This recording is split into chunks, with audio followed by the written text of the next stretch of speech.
Hello and welcome. My name is Thomas Kevin Dolan, the writer and author of Little Fag, A Journey of Self-Acceptance and Healing. And today I'm going to read chapter 7. The title of the chapter is Earning My Gay Card, begins on page 173 of my memoir. I didn't know how to be gay.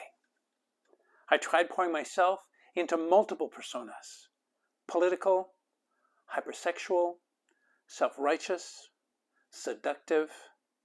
I made a big deal about being a fag, the proud, out, queer, gay man.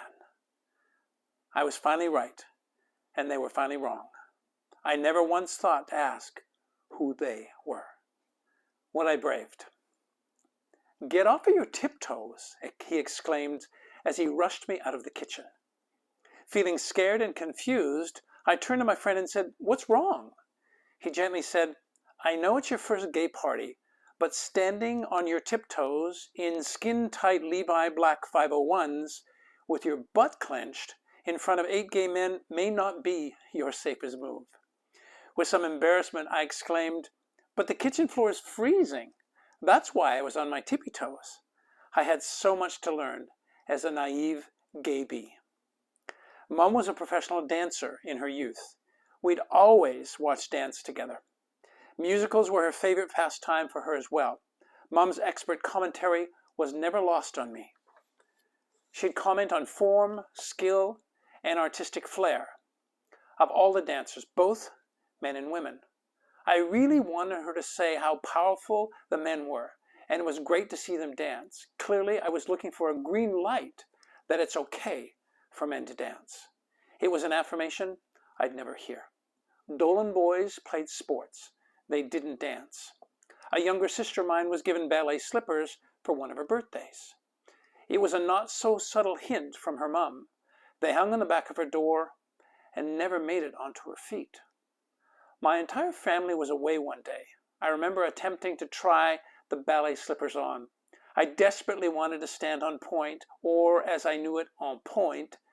The French version felt far more gay. Unfortunately, I never moved gracefully on the tips of my toes. I treaded nervously between athletic activities and what were considered activities that were too gay. My family had a very narrow view of the options. Its male heterosexist views favored sports. I felt trapped. Unlike today, where I read memes stating, "Here's to the dads who break cycles of toxic masculinity by supporting their two-spirit LGBTQAI+ kids." There was no one there to support the generational change that could have helped to save or even enhance my life. A therapist once asked me, "Do you think there might have been someone gay while you were growing up that may have been able to help you?" I shrugged my shoulders and despairingly said, "I believe I was too afraid to see them, even if they were right in front of me." There was never the notion of engaging in activities that made you happy as a Dolan. You did what you did because someone did it before you. The risk was not something Dolans were willing to take. Safety, predictability, and comfort all factored into whether or not an activity would be greenlit by mom or dad.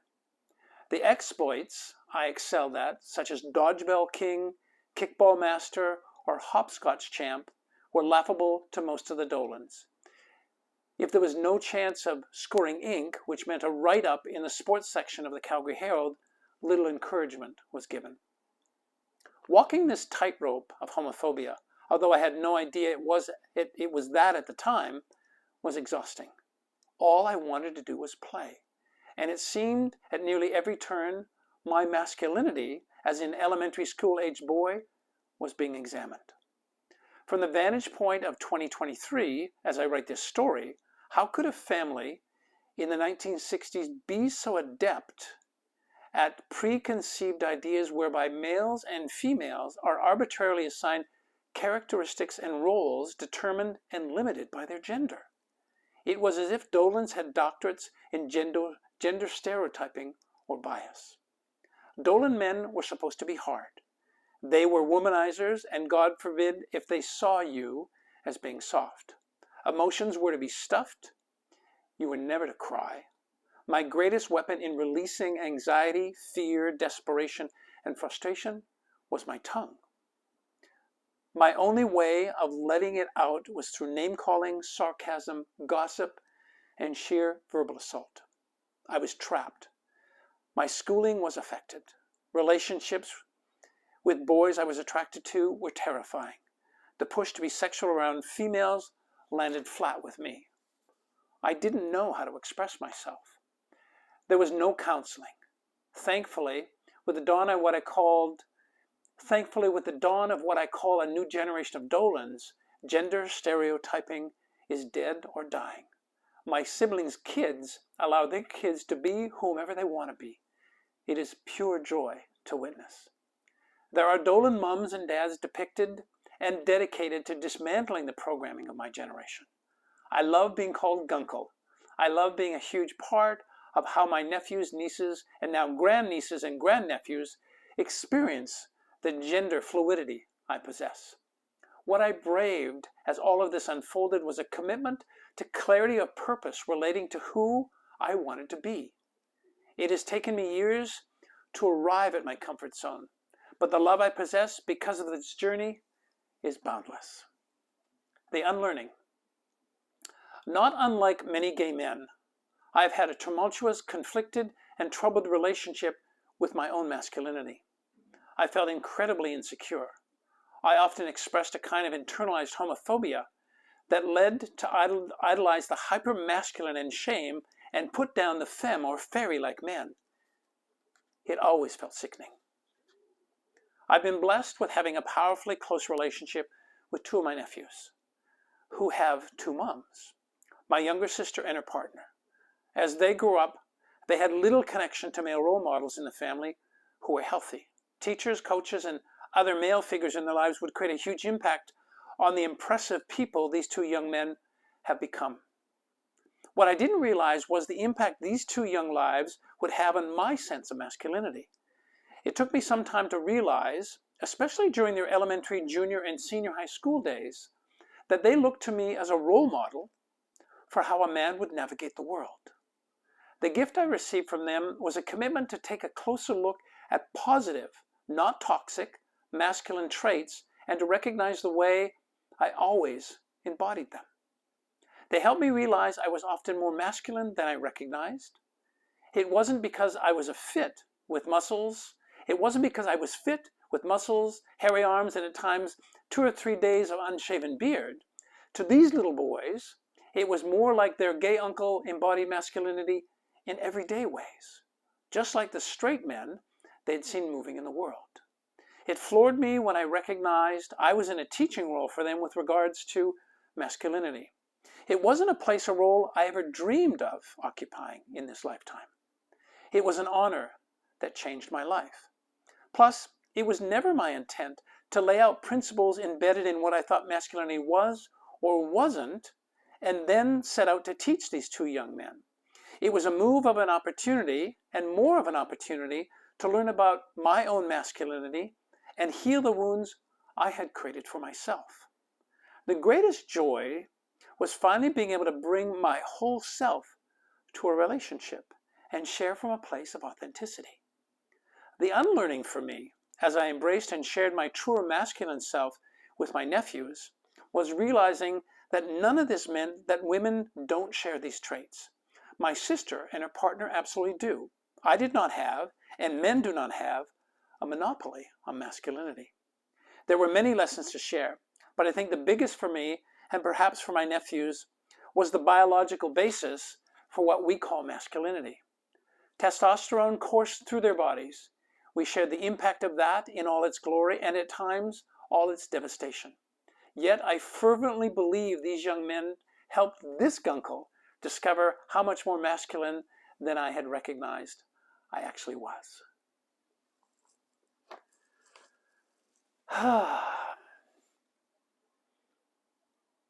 Here's what I was told growing up. Gay men are not men. Sissies are not masculine. Fags are fags, and they can never be strong, they can never be tough, they can never protect anybody. So the stories I made up about me in relation to what I was told around who men were, who men weren't, and their sexuality was devastating. I wasn't able to embrace the fact that I was a man, right? In all its glory and all of its devastating effects, right? Patriarchy.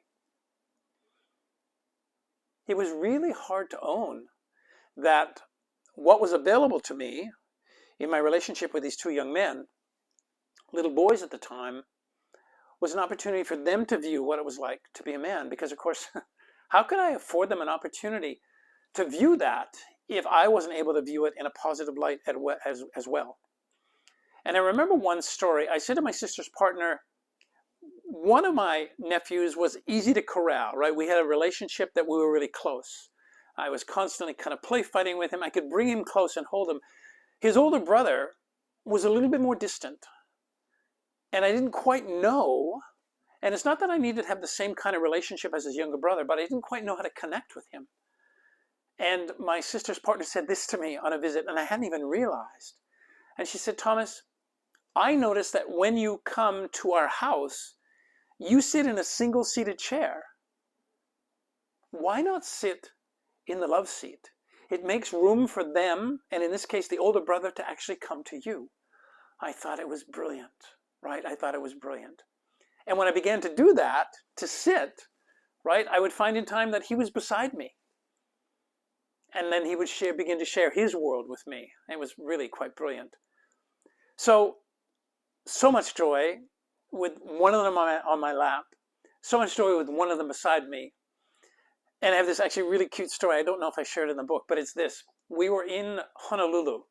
I was there, not living there at that time, falling deeper in love with my soon-to-be husband. My family showed up, and we got to do some things with them. And one of them was a day's pass at a kind of sea life park in Honolulu on the eastern side of the island.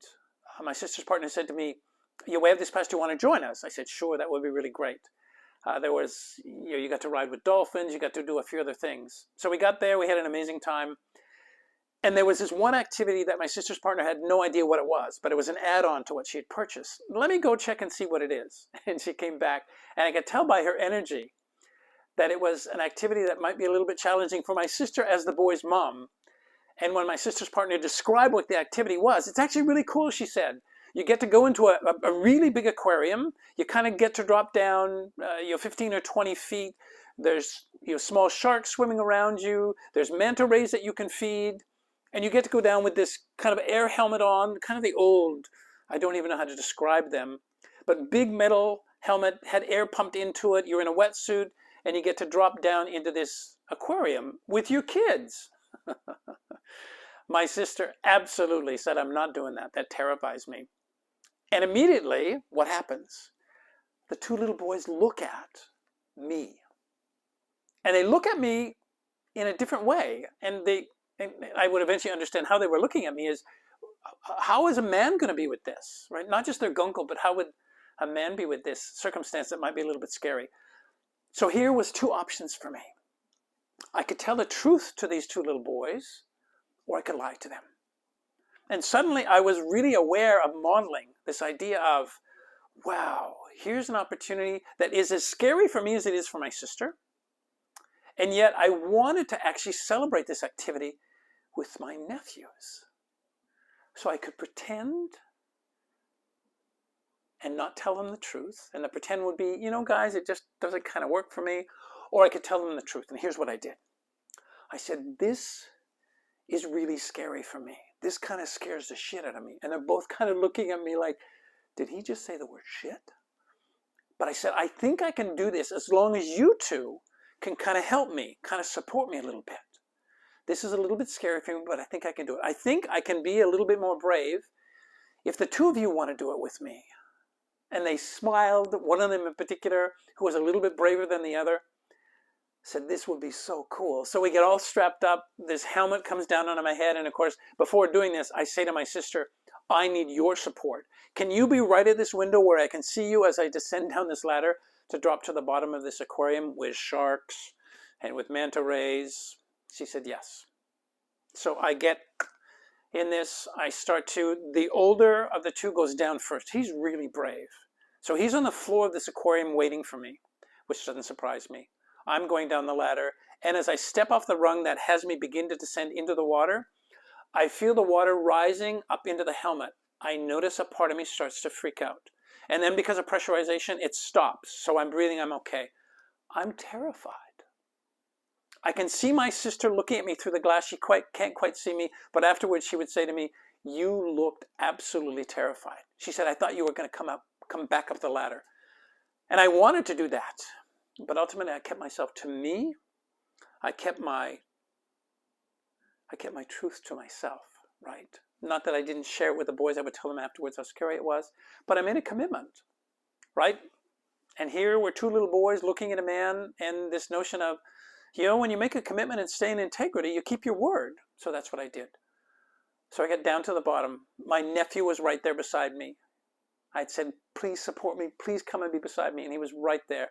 Kind of led me in a couple of directions. The younger of the two started to descend down the ladder. And I guess what happened was he had some ear pressurized issues or something like that. He couldn't make it down. And eventually he would be really upset by that. But here's what I'm most proud of in being able to be honest with these two little boys at that time, was I didn't know that I was modeling right integrity and keeping your word, but more importantly, expressing feelings, letting them know this was really scary for me. But if they were willing to support me, I'd do this activity with them. When my older nephew and I eventually came up, you know, the ladder, I felt so proud to have done something that was so terrifying for me. And I think it really created a really significant bond between the two of us. And I think really helped them to see, oh, men can express their feelings. Men can be afraid. And ultimately, we can help this particular man, their gunkle, when he's afraid. I think that was the brilliance of it.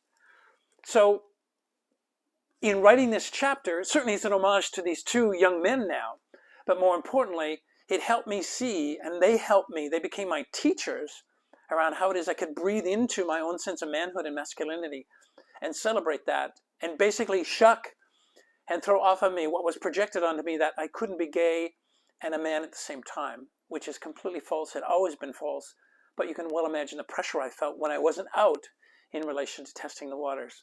So these two young men helped to set me free and have me lean into my masculinity, and the gift from the two of them was knowing that, right, gay, gay, trans, bi, however it is you show up, non-binary, however you show up in a male experience, not assigned to you at birth, this notion of gender being bullshit, which I completely agree with.